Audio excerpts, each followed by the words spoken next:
और आज दिल्ली का बजट पेश किया गया और अब इस वक्त अरविंद केजरीवाल एक प्रेस कॉन्फ्रेंस को संबोधित कर रहे हैं। सीधे आपको खुशी है कि अगले साल भी आज जो बजट प्रस्तुत किया गया है उसके अंदर भी ये सब सुविधाएं, फ्री बिजली, फ्री पानी, free transport, free education, free health services, ये सब जारी रहेंगे। मुझे बेहद खुशी है कि जो हम पिछले 6-7 साल से जो ट्रेंड चला आ रहा है, इस बजट के अंदर भी लगभग चौथाई बजट जो है वो शिक्षा के ऊपर खर्च किया जा रहा है और 14% बजट जो है वो स्वास्थ्य सेवाओं के ऊपर खर्च किया जा रहा है, जो कि सरकार का शुरू से शिक्षा और स्वास्थ्य के ऊपर प्रायोरिटी रहा है। वो प्रायोरिटीज इस बजट के अंदर भी जारी है। जब से हमारी सरकार बनी है, दिल्ली का बजट सरप्लस में है। दिल्ली के बजट में घाटा नहीं हुआ आज तक। और सीएजी की रिपोर्ट भी ये कहती है कि दिल्ली देश का अकेला राज्य है जहां पे हम लॉस वाला बजट नहीं करते, हम सरप्लस वाला बजट करते हैं। जब से हमारी सरकार आई है तब से केवल सरप्लस वाला बजट आ रहा है। आज जो बजट पेश किया गया ये भी सरप्लस बजट है। आज के बजट की एक और खासियत ये है कि इसमें अक्सर हमने देखा है, जितने भी स्टेट्स के बजट देखते हैं, दूसरे राज्यों के बजट देखते हैं और हमारे से पहले जो सरकारें थी उसमें इस्टेब्लिशमेंट की कॉस्ट, तनख्वाह है, इंटरेस्ट लायबिलिटीज हैं, ये सारी जो इस्टेब्लिशमेंट की कॉस्ट्स हैं वो कई बार 70, 80% होती हैं। हाँ, आज जो बजट प्रस्तुत किया गया इसमें इस्टेब्लिशमेंट की कॉस्ट केवल 45% है। 55% बजट एक तरह से स्कीम्स के ऊपर, योजनाओं के ऊपर, जनता के विकास के ऊपर, सोशल सिक्योरिटी, इन चीजों के ऊपर खर्च किया जा रहा है, जो एक बहुत एफिशिएंट फाइनेंशियल मैनेजमेंट दिखाता है, जिसकी तरफ अब दिल्ली सरकार धीरे धीरे बढ़ रही है। आज देश, हम लोग अब 75 साल आजादी के पूरे कर रहे हैं और 75 साल के बाद ये वाला वर्ष जो है 75वां साल है आजादी का।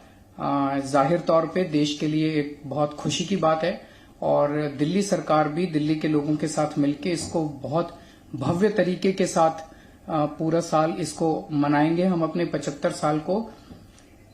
लेकिन इसके साथ साथ आज 75 साल पूरे करने पे ये सोचने की जरूरत है कि लोगों के एस्पिरेशंस क्या हैं, क्या वो एस्पिरेशंस पूरी हुई आज 75 साल के बाद। और इन 75 साल के बाद अब जब 100 साल आजादी के पूरे होंगे 2047 में, तब भारत कैसा होना चाहिए, तब देश कैसा होना चाहिए, उस देश को की नींव रखने के लिए, उस किस्म के 2047 के हमारा जो भारत का और दिल्ली का सपना है, उस सपने की नींव अभी से रखनी पड़ेगी, तब हम अपना 2047 का सपना पूरा कर पाएंगे। उस नींव को रखने का काम आज इस बजट ने किया। तो एक तरफ ये माननीय वित्त मंत्री जी ने जो विजन दिया कि आज दिल्ली का पर कैपिटा इनकम जब हम अपने देश के अंदर देखते हैं तो बहुत अच्छा है, लेकिन जब दुनिया के स्तर पे देखते हैं तो उतना अच्छा नहीं है। सो हमारा 2047 का सपना है कि दिल्ली का पर कैपिटा इनकम हमें सिंगापुर के पर कैपिटा इनकम के बराबर करना है 2047 तक। उसके लिए हमें दिल्ली के पर कैपिटा इनकम को 16 गुना बढ़ाना पड़ेगा। वो बढ़ाएंगे, उसके लिए जो भी करने की जरूरत है वो करेंगे। इस बजट के अंदर विजन दिया गया कि 2048 का ओलंपिक गेम दिल्ली के अंदर होना चाहिए। उसके लिए जो भी करने की जरूरत है उसके लिए दिल्ली बिड करेगा। 2048 के ओलंपिक गेम्स के लिए दिल्ली बिड करेगा। उसके लिए जो भी जरूरत है, जो भी इंफ्रास्ट्रक्चर क्रिएट करने की जरूरत है, जो भी दूसरी चीजें क्रिएट करने की जरूरत है, वो हम करेंगे। तो एक तरह से 2047 का विजन इस बजट के अंदर दिया गया है और हमारी 75 साल की आजादी के लिए को मनाने के लिए ढेर सारे कार्यक्रमों का इसके अंदर रूपरेखा तैयार की गई है। हमारे शहीदों को याद किया जाएगा और खासकर शहीद आजम भगत सिंह और बाबा साहब अम्बेडकर के जीवन और उनके संदेश, उनकी लेखनी, उसको जन जन तक पहुंचाने के लिए ढेरों कार्यक्रम किए जाएंगे, जिसके लिए स्पेशल बजट का प्रावधान किया गया है।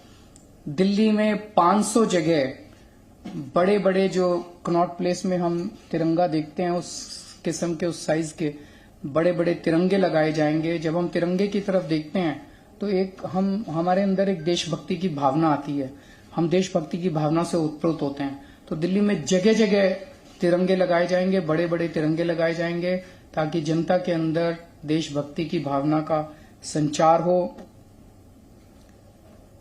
इसी मौके के ऊपर शिक्षा को जन आंदोलन बनाया जाएगा।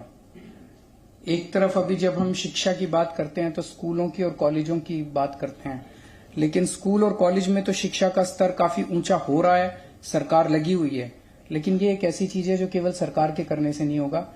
इसके लिए यूथ फॉर एजुकेशन कार्यक्रम शुरू किया जाएगा, जिसमें दिल्ली के युवाओं को, दिल्ली के इसमें तो देश के युवाओं को जोड़ा जा रहा है, देश भर के युवाओं को जोड़ा जा रहा है कि जो बच्चे जिनके पास साधन नहीं है, संसाधन नहीं है, 10वीं का बच्चा है, 12वीं का बच्चा है, वो जानना चाहता है कि मैं करियर में क्या क्या कर सकता हूं, उस बच्चे को गाइड करने के लिए हम उन युवाओं को जो अभी पास आउट होके कॉलेज में अपनी नौकरियां कर रहे हैं, उनको हम एनरोल करेंगे ताकि वो उनको फोन के ऊपर गाइडेंस दे सकें।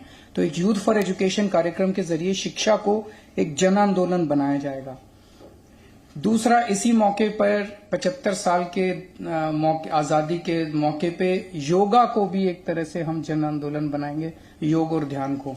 तो इसमें पूरी दिल्ली के अंदर जगह जगह जहां भी 25 लोग 50 लोग मिलकर सरकार को कहते हैं कि हम अपने योगा करना चाहते हैं, हम उनके लिए योगा की फ्री में व्यवस्था सरकार करेगी।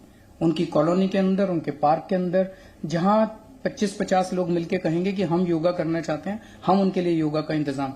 तो योग को भी एक इवेंट के रूप में नहीं, लेकिन इसको एक जिंदगी का हिस्सा, जनता की जिंदगी का हिस्सा बने, वो किया जाएगा।